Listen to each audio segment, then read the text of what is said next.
এরা ভালো না, এরা আমাকে কাছাকাছি, এই মেয়ের নানা বাড়ি।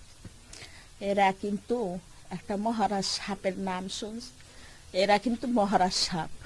এরা এ গাছে বসে ও গাছে বসে, ওই ছেলের কাছে আমি বললাম। তারপরে ওরা কাজীর সাথে কথা বলছে, কথা বলার পরে কাজী ওই ঠিকানাপত্র পাইয়ে কাজী হ্যাঁ চাচার কাছে ফোন দিয়েছে যে এই অবস্থা, আপনার মেয়ের কাগজপত্র নিয়ে আইছে, ওকে 18 বছর বয়স হয়েছে, ওরা নিজেরা সার্টিফিকেট নিয়ে জমা দিয়েছে কাজীকে, কাজী তো সরা পড়াইবে না।